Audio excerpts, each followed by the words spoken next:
അപ്പൊ hello guys, രാവിലെ എണീറ്റ് ഒന്ന് ഫ്രഷ് ആയി വന്നപ്പോൾ ഒരാൾ ഇങ്ങനെ ഇരിക്കുന്നതാണ് കണ്ടത്. പല്ല് തേക്കാൻ ചേച്ചി ഏൽപ്പിച്ചു പോയതാണ്, ഇതുവരെ പല്ല് തേപ്പ് തുടങ്ങിയിട്ടില്ല. അങ്ങനെ അവളെ പ്രോത്സാഹിപ്പിച്ച് പല്ലും തേപ്പിച്ച് നേരെ ചായ കുടിക്കാൻ പോയി. നല്ല പുട്ടും കടലൊക്കെ ആയിരുന്നു. അങ്ങനെ ചായ ഒക്കെ കുടിച്ച് വന്നപ്പോൾ ഒരു ചെവി പൊത്തിരിക്കുന്നത് വേറൊന്നുമല്ല, നമ്മൾ കഴിഞ്ഞ ദിവസം വാങ്ങിയ പടക്കം കൊച്ചച്ചൻ പൊട്ടിക്കുകയാണ്. ഇവക്ക് പടക്കം പേടിയുമാണ്, എന്നാൽ പടക്കം പൊട്ടിക്കാൻ വേണം. അങ്ങനെ പടക്കമൊക്കെ പൊട്ടിച്ചു കഴിഞ്ഞാൽ നമ്മൾ നേരെ മാക്കിന്റെ അടുത്തേക്കാണ് പോയത്. അതിനെ കൊണ്ട് പോയതാണ്. ഇവളെ രാവിലത്തെ ചായ പിടിപ്പിക്കൽ കുറച്ച് കഷ്ടപ്പാടുള്ള പണിയാണ്. അങ്ങനെ ചായ ഒക്കെ കൊടുത്തു കഴിഞ്ഞാൽ അവളുടെ കൂടെ കുറച്ചു നേരം കളിച്ചിട്ട് ഞാൻ വീഡിയോ എഡിറ്റ് ചെയ്യാൻ കയറി. എഡിറ്റിംഗ് പരിപാടിയൊക്കെ ഒന്ന് ഒതുക്കിയപ്പോഴത്തേ ഉച്ചയ്ക്ക് ഫുഡ് കഴിക്കാനായി.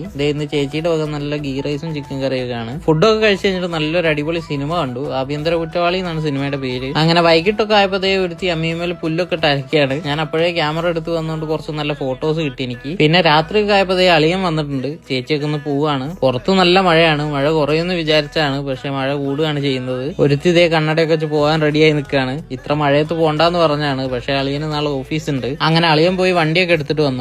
അവര് വണ്ടി കയറുമ്പോഴൊക്കെ നല്ല ഇടിയും മിന്നലുമാണ്. അങ്ങനെ എല്ലാവരോടും യാത്ര പറഞ്ഞ് അവര് പോയി. അപ്പൊ എന്തായാലും അത്രയുള്ളത് വീഡിയോ. ഇനി അടുത്തൊരു വീഡിയോ ആയിട്ട് വീണ്ടും കാണുന്നവരെ ബൈ ഗൈസ്.